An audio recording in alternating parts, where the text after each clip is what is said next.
Vous écoutez la radio pour la paix internationale. You're listening to Radio for Peace International.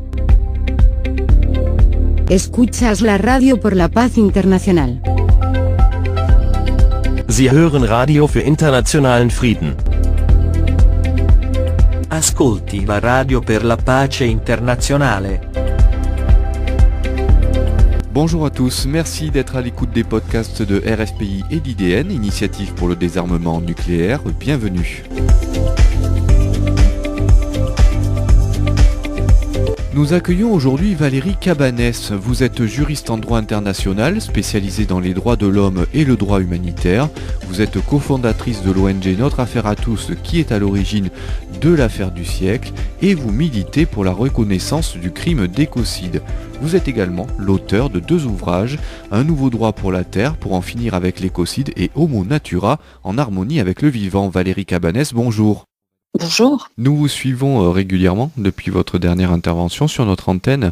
Vous avez rencontré le pape, plusieurs initiatives locales sont en cours pour donner une personnalité juridique en particulier au fleuve. Où en sommes-nous de la reconnaissance de l'écocide au sein des Nations Unies et ou de la Cour pénale internationale? Est-ce que pour vous ça avance, la situation? Oui, ça avance. Ça avance depuis, je dirais, 1 an, vraiment. Il s'est passé quelque chose et je pense que la crise climatique y est pour beaucoup. La première chose, c'est effectivement la demande du pape en novembre 2019 qui était invité au 20e congrès international du droit pénal, et donc il était face à un parterre de juristes internationaux, et où il a demandé la reconnaissance du crime d'écocide, en expliquant que c'était aussi grave que des crimes contre l'humanité.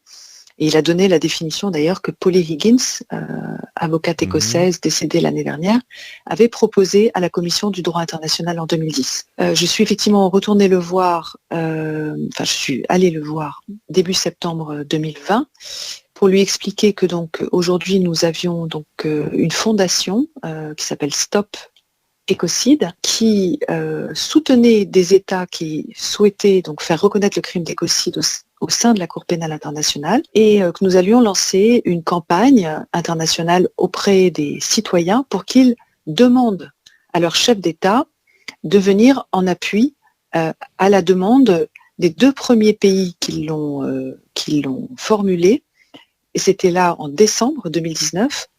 Lors de la dernière Assemblée générale des États parties à la Cour pénale internationale, c'était le Vanuatu et les Maldives, 2 États insulaires qui sont en train d'être submergés par la montée des eaux en lien avec le changement climatique.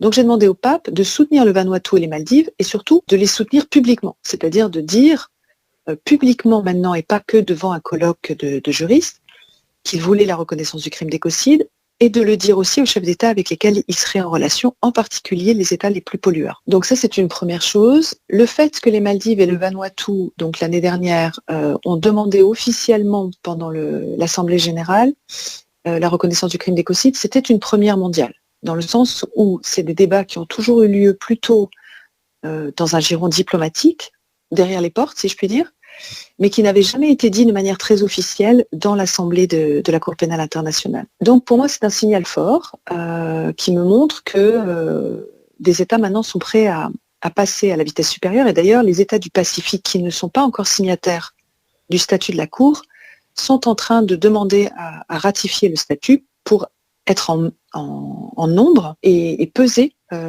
diplomatiquement. Parallèlement, moi j'essaye donc là aussi d'obtenir des engagements d'États puissants. C'est ce que j'ai essayé d'obtenir de la part d'Emmanuel Macron après qu'il ait parlé d'écocide en parlant des grands feux en Amazonie en 2019. Et il s'est engagé devant les citoyens de la Convention climat qui ont réitéré cette demande à soutenir donc aussi des négociations internationales pour la reconnaissance du crime d'écocide. Pour l'instant, il a surtout, d'après ce que je sais, donné des consignes à son parti au sein du Parlement européen qui, lors des dernières semaines, ont voté en faveur de la reconnaissance du crime d'écocide dans le droit européen. Ce qui est déjà une étape intéressante et qui n'a pas du tout été mentionnée par la presse, mais vous en avez le scoop. Il passe plutôt par le droit européen. Alors, pour l'instant, non. C'est pas sûr. J'attends de voir ce qui va se passer lors des prochaines assemblées générales. Je suis en relation aujourd'hui avec le gouvernement de manière assez fluide parce que justement les citoyens ont demandé aussi une loi nationale sur le crime d'écocide et sur les limites planétaires. Et donc on travaille avec le gouvernement pour voir ce qu'ils acceptent ou pas de faire. Donc j'ai espoir qu'Emmanuel Macron continue cet appui pour cette reconnaissance au niveau international. Et puis là aussi, il y a 2 semaines, je crois, 2 semaines, au moment où le nouveau gouvernement belge s'est créé, les Verts, qui sont le deuxième parti du pays et qui ont donc une place très importante dans le nouveau gouvernement, ont obtenu dans la feuille de route des 4 prochaines années que la Belgique apporte aussi son appui diplomatique à la reconnaissance du crime d'écocide et en même temps envisage une loi nationale, ce qui est très intéressant vis-à-vis de la Belgique parce que la Belgique s'est dotée de la compétence universelle au même titre que la Cour pénale internationale. Donc elle a une capacité à juger des crimes qu'elle reconnaît dans son pays vis-à-vis de n'importe quel type de ressortissant. Ça, c'est quand même très intéressant.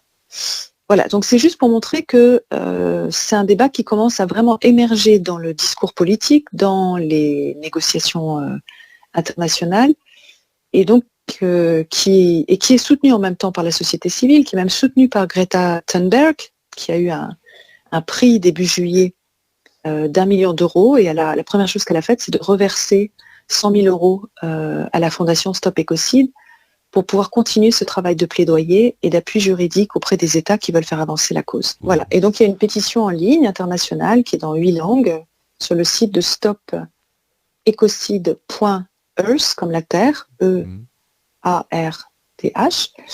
Et il va y avoir très bientôt en français une pétition adressée à Emmanuel Macron par les Français. Merci Valérie Cabanès d'avoir accepté notre invitation. Au revoir. Au revoir.